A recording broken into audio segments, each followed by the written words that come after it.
So first of all, I'd like to show where to look for information when you try to develop applications based on IJC. There is the central point, which is Instant JChem Developers Guide, which you can find out on ChemAxon website under that documentation, Developers Guide, and Instant JChem link.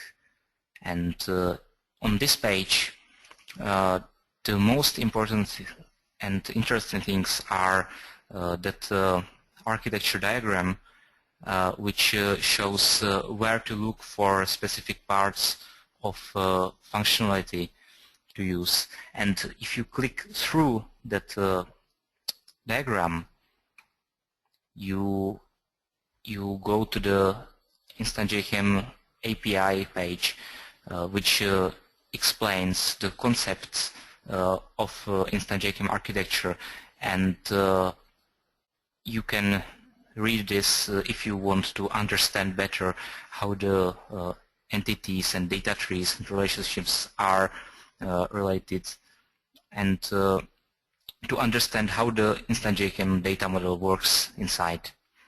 If you go back to that Instant JChem Developers Guide, under the architecture diagram, you have the section dedicated to scripting, which describes how to write scripts within Instant JChem, and provides some examples of scripts and scriptlets, which are just short snippets of code which you can plug into your running Instant JChem. At the bottom of the page, you have documentation dedicated to module development, which I will describe in a moment. The other important part of our documentation is the JChem and Marvin API documentation, which you will need when you want to perform any chemistry-specific computations which don't necessarily depend on the database stuff provided by Instant JChem.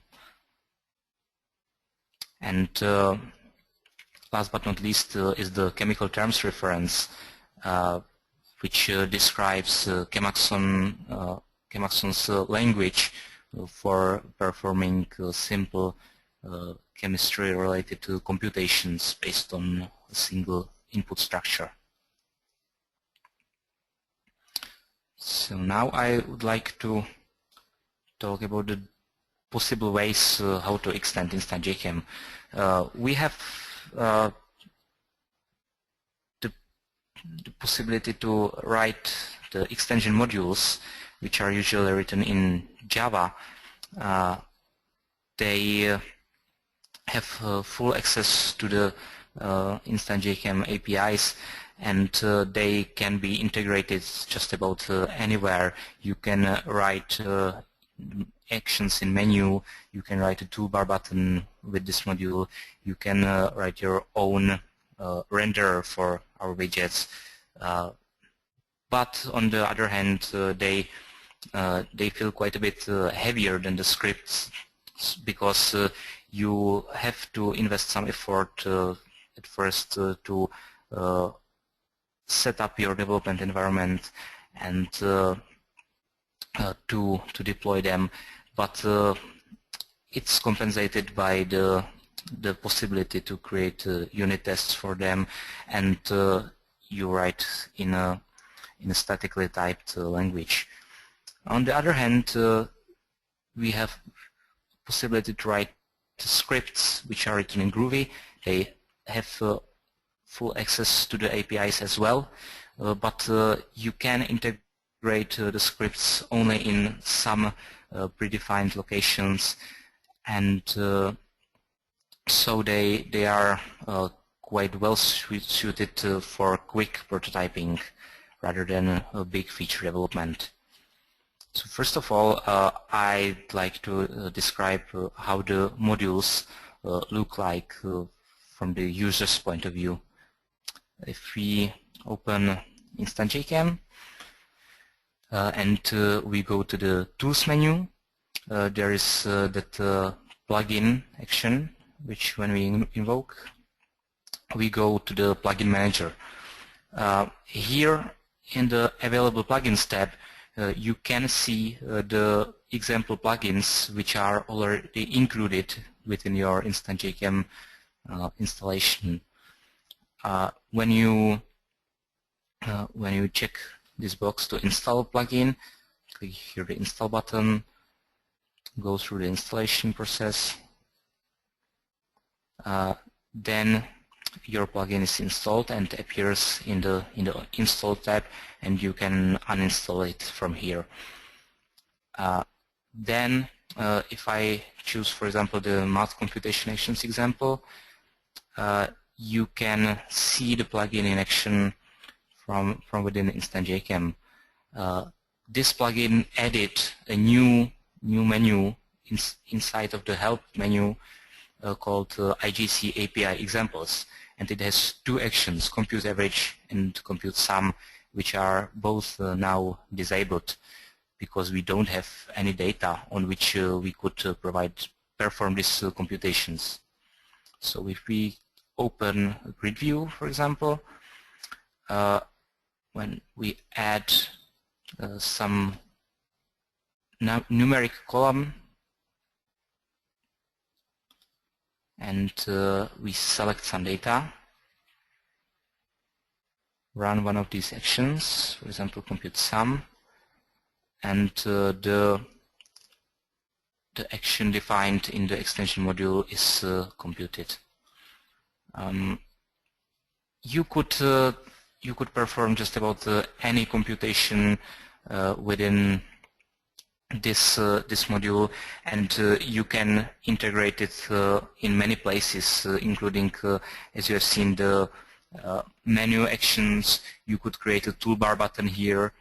You could create your new own window, for example, here in the bottom, showing always the sum and average of the selected values. There is really a lot of possibilities where you can hook your modules. Now, how to write these modules? Because Instant JChem is based on the NetBeans integrated development environment, their extension modules are also best written from within the NetBeans IDE.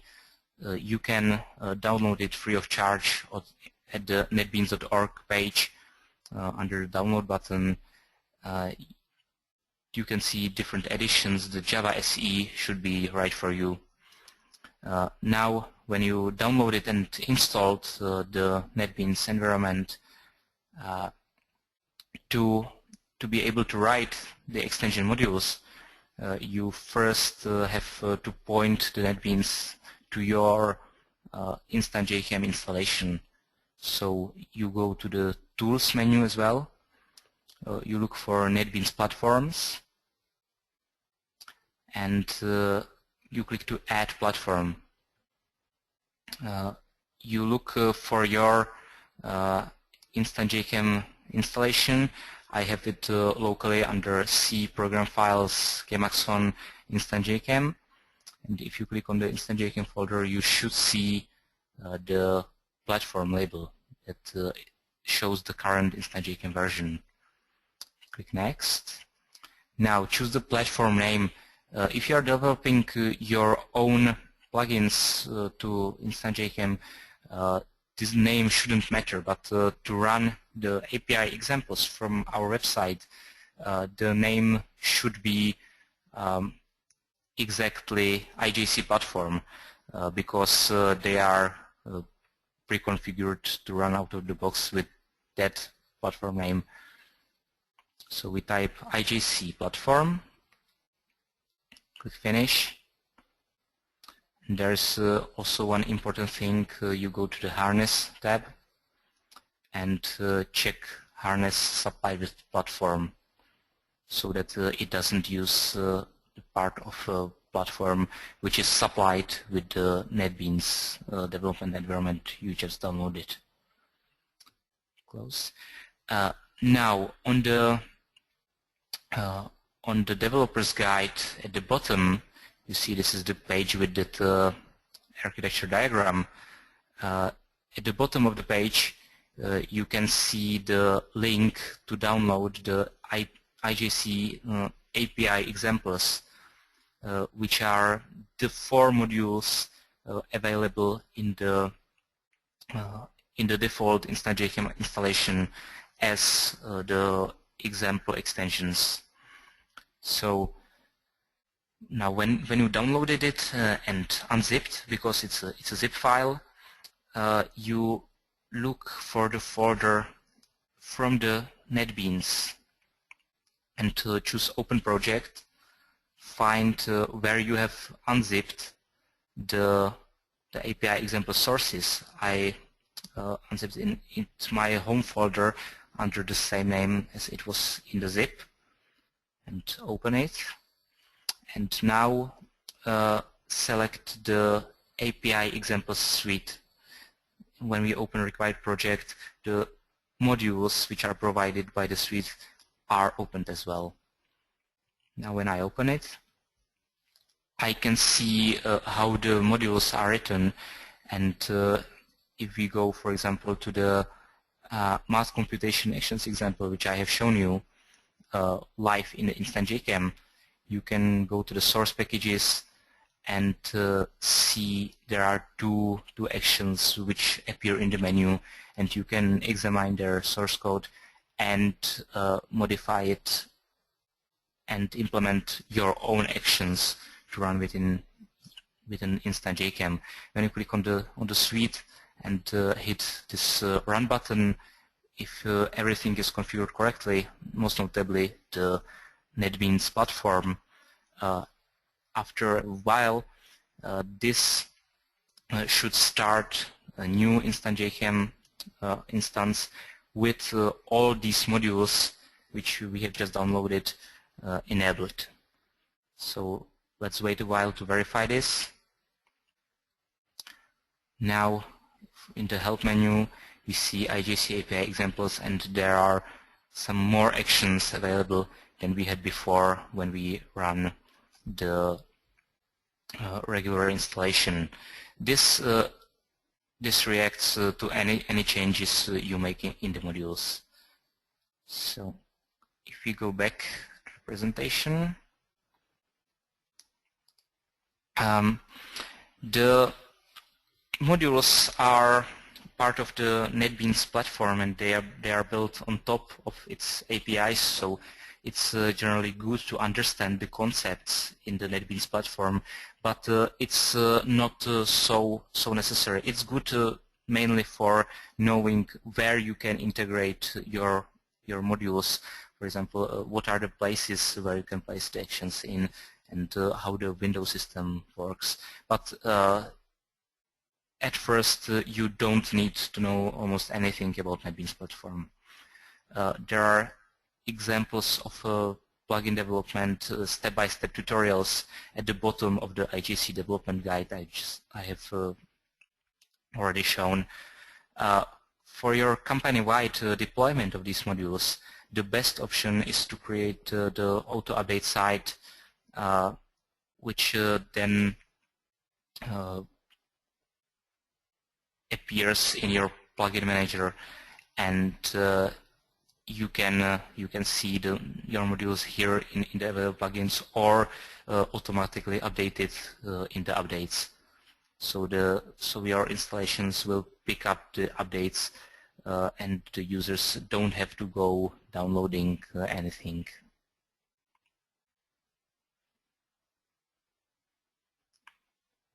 So these were the modules. Now the other possibility to extend Instant JChem is by your custom scripts. Scripts are written in Groovy language, which is very similar to Java. So even if you don't know Groovy, you should be up and running in a short moment. And they are compiled to Java bytecode, so they can interact with any external libraries in Java, and you just can do pretty much anything you can do within the modules, except for the different integration places. The scripts have one big advantage because the deployment is automatic. The scripts are part of the IGC schema, so when you create some scripts within IGC schema, every user connected to the same database schema can have access to them. They are stored in database, but still the scripts are quite isolated, so for reusing some common functionality, you will need to create your own Maven or Ivy repository. So that's a bit similar to what happens when you try to deploy the modules. Now, what different types of scripts you can use within Instant JChem? First of all, we have these Instant JChem schema scripts. They are located when you locate the schema icon under in the tree of the schema, you can see the scripts folder, and this script is belonging to the schema.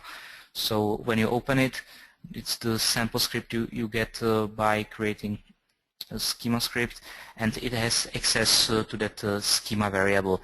It is instance of the df schema, which can be located in our developers documentation. You can run this script, and it can do anything in Instant JChem, or just open output window and print to it. And to create such a schema script, you go to right-click to that local DB, create a new Groovy script, assign some name to it, click Finish, and a new schema script appears here. There is the same for the data scripts. The data tree is one level below the schema. So for example, PubChem demo or Wombat compound view are data trees, and they can also have some scripts which can access them. So we have the same scripts folder under the data tree, and you can run specific actions related to the data tree.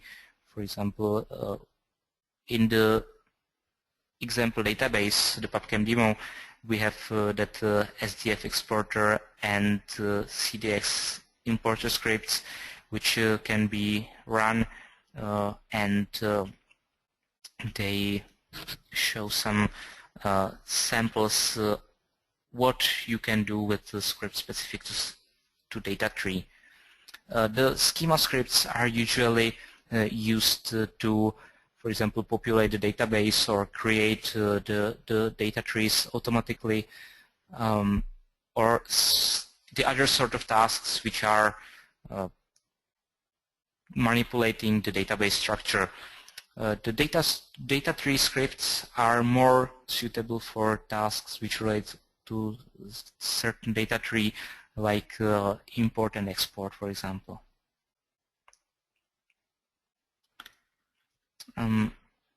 One special case of script is the schema initialization script.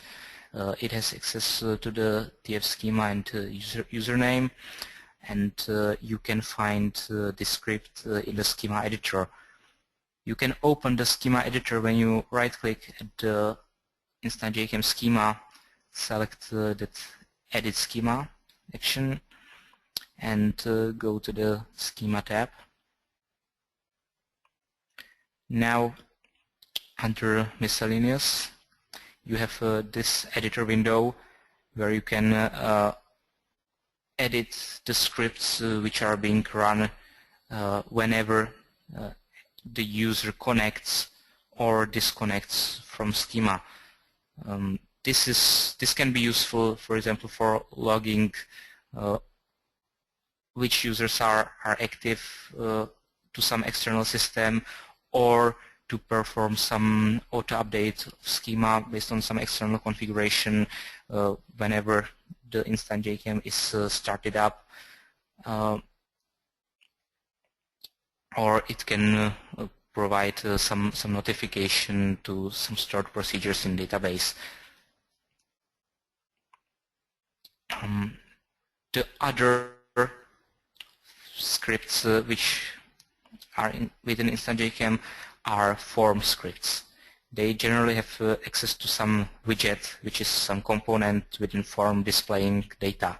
So when we go to Instant JChem, when we see some form, for example, simple record form, you can see now I have prepared this big button with click me text. So let's see what happens when we click the button. A script just got executed, and we displayed that window. As from the other points of extension, like modules and other scripts, you can also do anything you want from this place. You can, for example, go to the next record with the button, or if you were crazy, you could totally rearrange the database structure and delete your all data. It's up to you, really. The other extension point within forms are reactions to some events. For example, if I double-click on the UPAC name, another script is called, and some other. In this case, I just popped up a simple message window. Sorry, but again, this script can do anything, and some customers are using it, for example, to provide drill down functionality. That means that when you double-click on some value, you get some more detailed data for this value, for example, fetched from some external system. You can access these scripts from this code mode, and you can select your widget, for example, UPAC name and the event. In the 5.12 version, there is only the on double-click event, but we expect more event types very soon. Some are already work in progress. So now you can edit the script which is reacting on the double-click event, and it gets executed every time anybody clicks on the widget. So the last point where you can integrate your Groovy code are calculated fields. You can see the fields as well in the schema editor. Under entities, when you expand some entity, you can see the fields which are defined within the entities. Here, that fields with a little red C, I hope you can see it. These fields are calculated. Here we take some expression like CT name to uppercase, and we run it for every row which is shown. So if we go to PubChem grid view, we can see that the calculated uppercase name is the uppercase version of the chemical terms name. As with other scripting extension points, you can really do anything here. You can put any Groovy code here. For example, something fetching data from external services and rearranging your whole database. But this wouldn't be a good idea, because these values are computed just at the time they are needed to be displayed. So this wouldn't be good for performance, and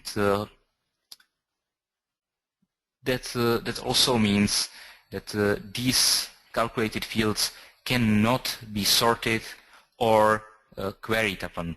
You can see this is grayed out. You cannot perform a query in query mode because we don't have access to the values until they are displayed. To overcome this sort of limitation, there is the chemical terms field column. Again, if you go to the schema editor, you can see the chemical terms field with the CT icon, and here you can enter the expression in the chemical terms language, which is not Groovy scripting. You cannot do anything you want here.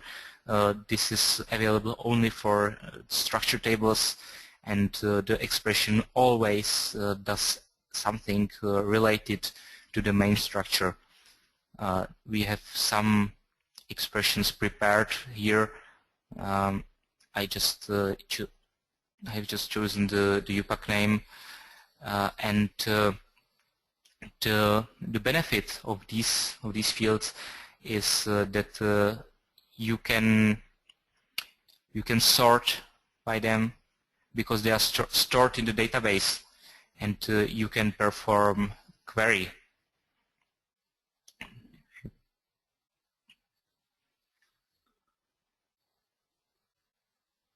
Okay, so now we got really a lot of results, but we queried for fields which contain the term acid.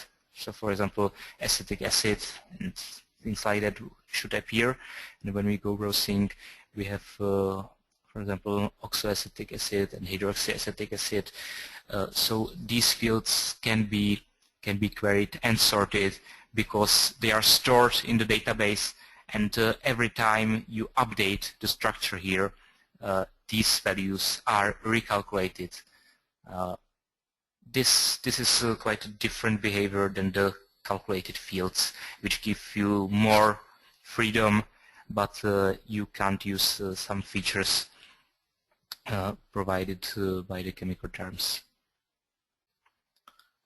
So this was overview of different scripting options within Instant JChem.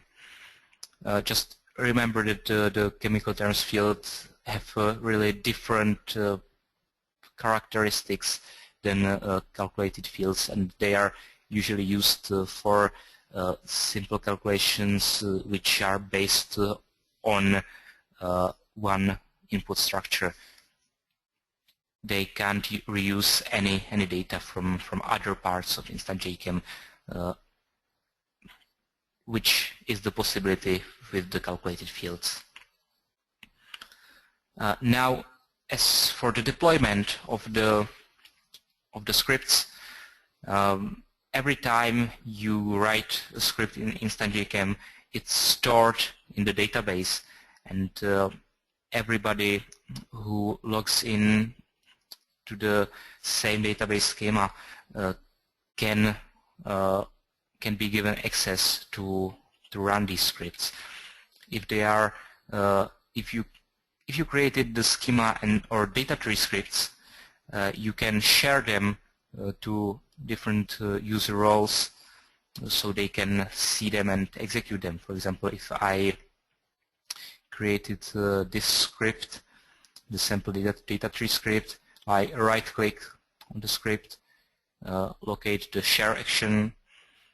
Now you can see that by default any user can copy the script. If I change to read and copy, that means that any user that logs in to that local DB or any database the script is part will see the script and can execute it and can make his own copy of it for modifying. If I confirm it, you see that small open lock icon which appeared here, indicating that the script is visible to everybody. the same can be done for the form scripts, because because the scripts are part of the form definition. When you share the form, which is performed exactly as with the scripts, all the users get access to the forms, and they can also execute the scripts which are part of the form. You can also limit the sharing only to some specific roles. For example, you can limit the sharing so that only the admin will see this single record form, and the users who don't see this form won't, of course, have accessible the scripts which are within it. So only the admin will see the form with its scripts.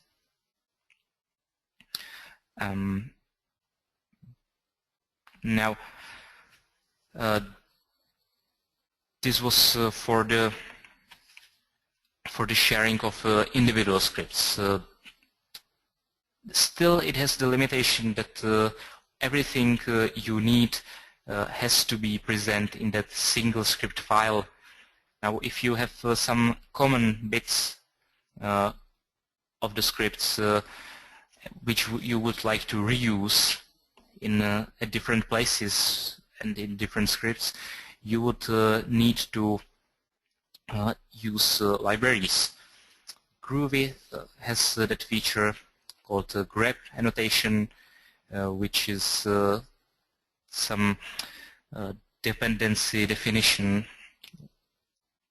that using that grep annotation tells basically to find a library artifact from Maven central repository, which is where the artifact has group ID and artifact ID common slang with version 2.4.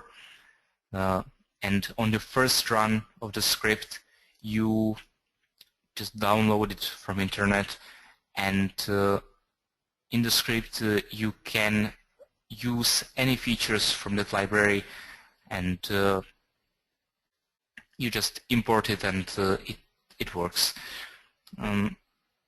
If you want to organize your code into the libraries, it is very similar. You just create your own Maven or Ivy repository. You point the scripts to that repository, and then you use that grep annotation.